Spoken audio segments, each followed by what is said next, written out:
Okay, Daniel, second flight. Saturday afternoon, intermediate known.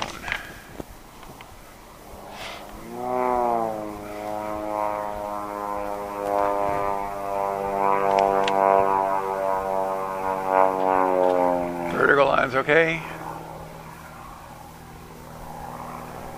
Pretty nice float.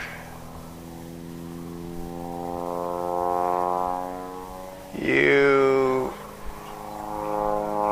touched the 45 and then let the nose drop a little bit. So you made a correction on the 45 down after the 5/8 loop. You're descending in the 2-point, or the 2 of 4, I beg your pardon.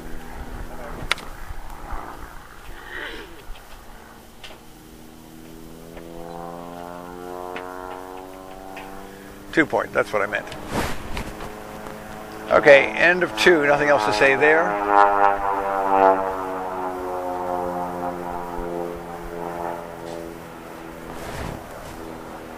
The half roll into the half loop looked good.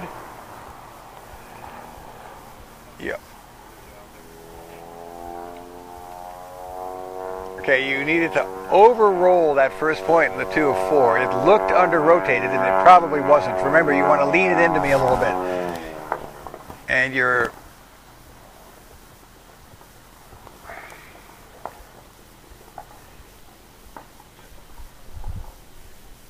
visibly climbed a bit into the spin, but I know that I've taught you to do that.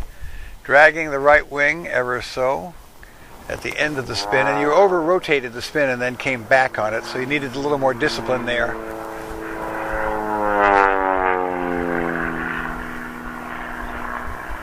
Okay, quarter roll up looked good. A little bit long after, though. The thing about hammers is that you can't count. You have to wait until the speed's right, so you're going to have to hold a little bit longer line before that quarter roll in figure 6.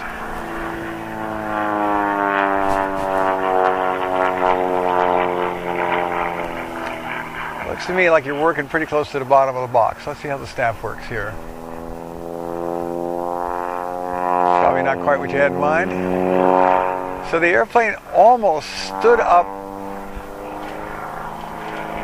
vertical. That was too much forward elevator, too much unload.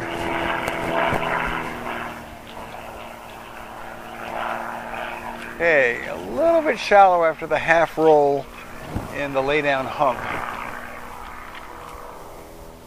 And again, you're going to be playing with the bottom here.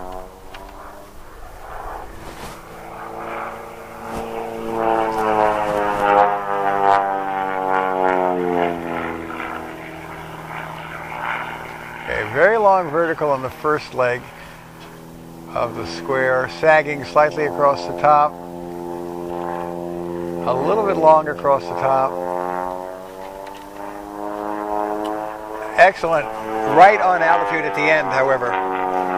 So your counting on the down line was excellent, and that won't be affected by different wind days, so don't change that. You were just a little long on top, and if there's any wind in the box, you're going to be even longer because the top of the square loop is flown downwind. That point looked okay, but the nose came up after the 2 of 4, so you're not holding the nose down.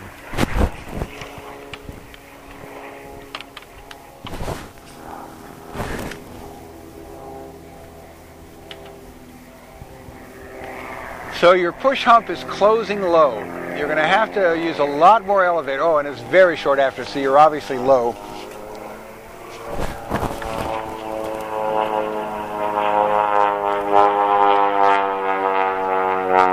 A little bit of bobbling and a slight bit of climb in the 4th point, but it was better. And better bank control, but then you steepened it a bit in the inverted 90. You're climbing, though, interestingly. Okay, you fixed a lot of things. Interestingly, you actually climbed a bit in the inverted 90. Yeah, I was working on that and realized I did it too much. Yeah, I mean, well, because the secret was just don't do anything different with the elevator, just don't use as much bank. And you did that. You banked less, and as a result, you actually climbed. Got it. Okay, I assume you were low because of figure 11? Yes. How low were you? 1,100 feet. Okay. Yeah, that's not enough to worry about right now. Let me look at the whole thing for a moment. Figure 7, while we're talking about it, the avalanche, it was just much too much unload, I believe. Much too much forward elevator. Agreed. Because it actually pushed the airplane vertical. You did a nice job of cleaning it up. I mean, you ended up fixing the heading, and so that you took what could have been a disaster and made a scoring figure out of it. It wasn't pretty. Okay, so we can work on that, but let me just look at this for a second and get my bearings here.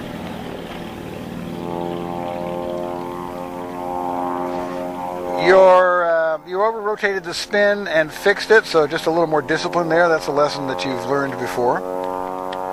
Yes. The timing in your square loop of the up and down lines was excellent, but you were long across the top, and that would be even worse if there were an actual wind. Okay. You let the nose come up after the 2 of 4 in figure 10, so that's just a discipline issue on Cubans. Got it. You're closing low in figure 11 because you need to add much more elevator after you pass the top. You really have to take the airplane to the point of stall to make humps work. Otherwise, they close low. Yep, okay. I was a little too slow over the top, which made it tough.